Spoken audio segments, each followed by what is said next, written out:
Good morning. This is John Cannings calling you from sunless Switzerland, I should say today. I place still of hope in the World Cup, and I hope your team, whichever one it is still doing well.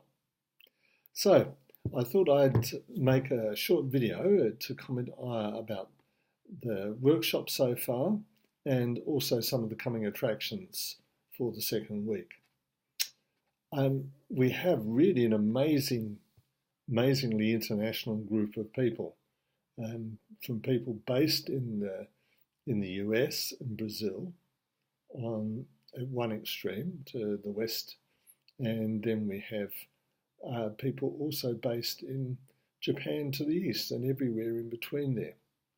And I think that's one of the things which is a great highlight about the IB, that we have such an international group of people, and one that can talk so much about CAS in different contexts. So this first week, the first part of this was really to do with the theory of the IB and the alignment on a personal basis and your school with the IB mission statement and values.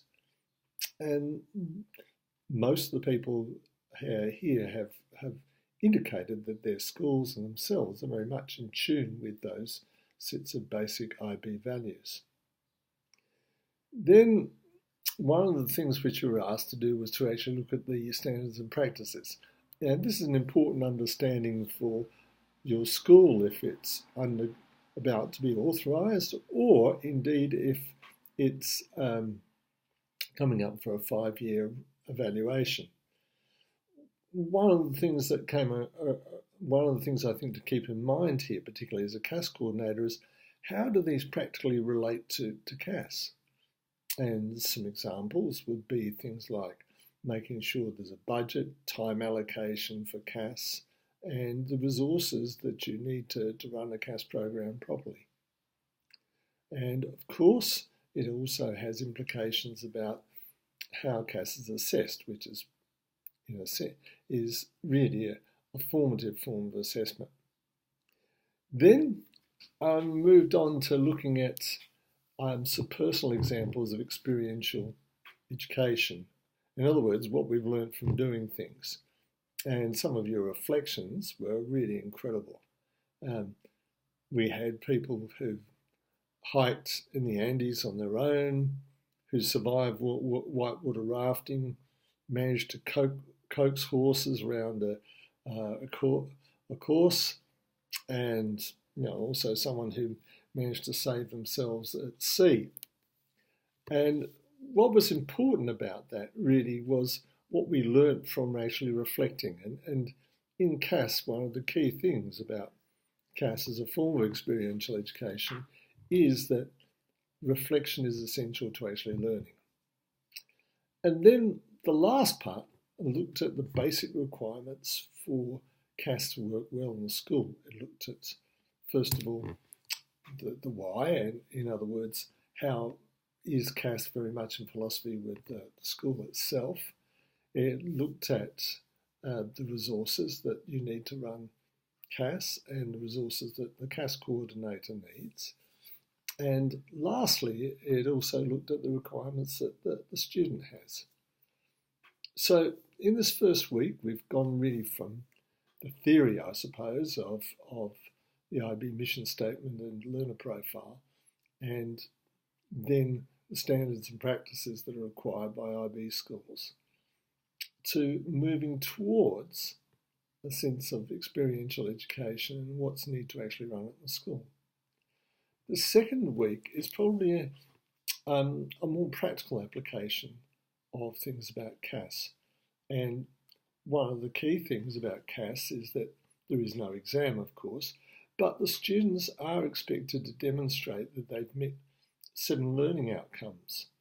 And one of the things I think it's really important is that we have good understanding of these learning outcomes. My own experience was that certainly a couple of the learning outcomes both students and staff members struggle with, the ones that relate to the ethical implications of what we're doing, and also to look at how CAS relates to global understanding in our context.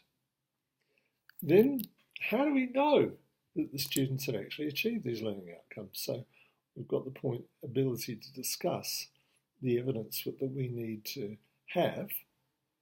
And then we look a little bit at the model that's used in CAS, the 5 stages model for planning a CAS experience. Lastly, there's a word of caution. There is a quiz in this particular second week, the last learning engagement.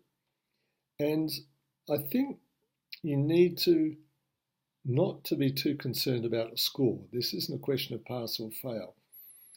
The purpose of the quiz really is to get you thinking about what is CAS and what is not as CAS. And I think one of the things which is really important here is to consider the context in which your school and your students are operating, and of course the individual students.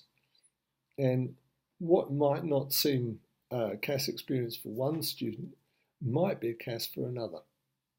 So please bear that in mind when you're looking at and thinking about this quiz. And don't get anxious if all of your answers don't agree with the one which is given in the quiz. It is, after all, one view of a particular context for CAS, and it may not necessarily be yours. So, thank you very much for your work so far, and keep on keeping on.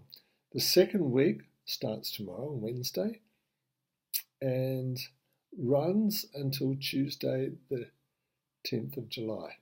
Look forward to your posts. Bye for now. Bye.